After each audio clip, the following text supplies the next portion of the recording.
Hello everyone, welcome back to my channel. A lot of people have been asking me about color mixing. I've been struggling with how to explain this complex topic in a way that's easy to understand. Since many of you are beginners, I've decided to start with the basics. In theory, color has three main components: hue, value, chroma. Today, we're going to talk about value. Value could also be called lightness. It refers to how light or dark a color is. Value is defined as the relative lightness or darkness of a color. It is an important tool for the artist in the way that it defines form and creates spatial illusions. I remember when I first started learning about color, my teacher had us practice using just one color. Many people start learning to draw with pencil sketches, and using a single color for painting is essentially like sketching, but with a brush instead of a pencil. The goal of this exercise is to get beginners comfortable with using brushes and understanding changes in color value. Value is very important for the success of any kind of painting, whether it is hyper-realistic, abstract, or non-representational. This gives contrast between shapes. So when I paint, I often start with monochrome thumbnail sketch, which can clearly show the large shapes and their value. The quick sketch firmly establishes the value pattern on your surface. This gives you freedom. As long as the value in the shape is correct, you can use any color. And that's where we will begin our practice today. I've prepared two printable sheets for you. One is a practice sheet, and the other is a template of the final piece. Now, let me explain how to use these sheets. On the practice sheet, I've set up some gradient exercise. You can choose a color and practice darkening or lightening it to get familiar with color mixing. For example, you can choose dark blue as the darkest color in your painting. If your blue isn't dark enough, you can add a bit of dark red to get a darker blue. Then, set white as the brightest color in your painting. Once you have these two extremes, gradually add white to the dark blue to create a series of gradient colors. The numbers at the bottom of the chart indicate increasing darkness. Below the color chart is thumbnail sketch I've prepared. I've set a standard for this sketch, but you can complete it in your own way. In this scene, the character and the lighting are the brightest parts, while the plants in the foreground are the darkest. The plants around the character are expressed with different shades of gray, depending on their placement in the scene. Once you finish, you will have a sketch. From there, you can darken or lighten certain areas to enrich the overall effect without deviating from the initial setup.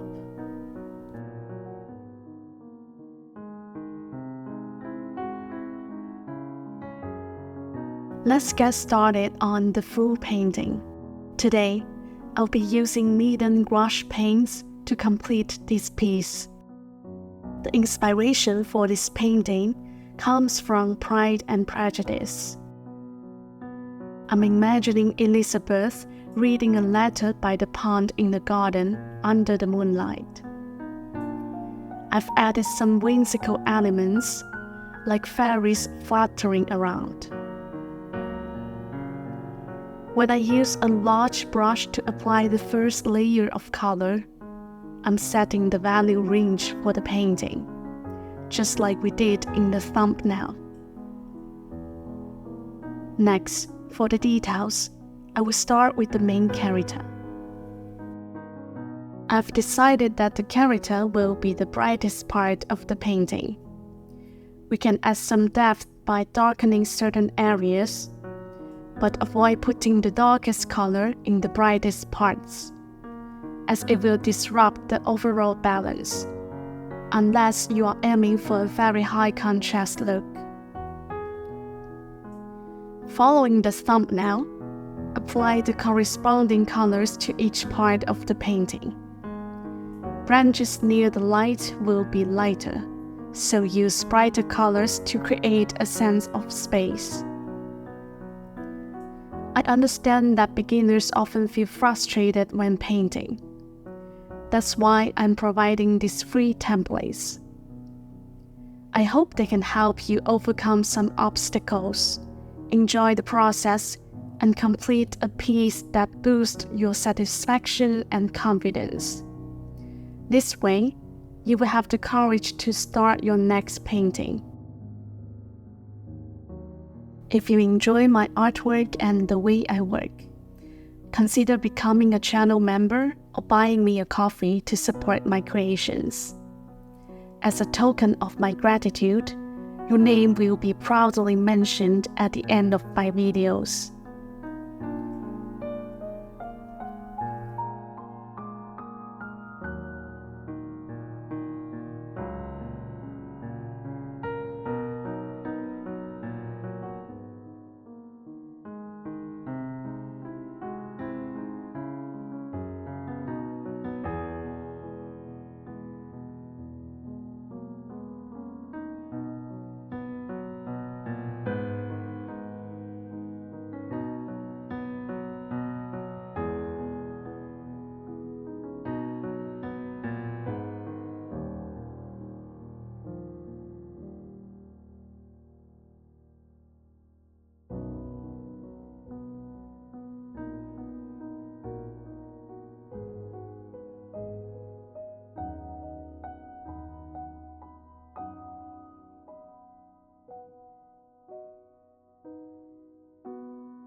I've always loved sharing my creative journey with you through my videos.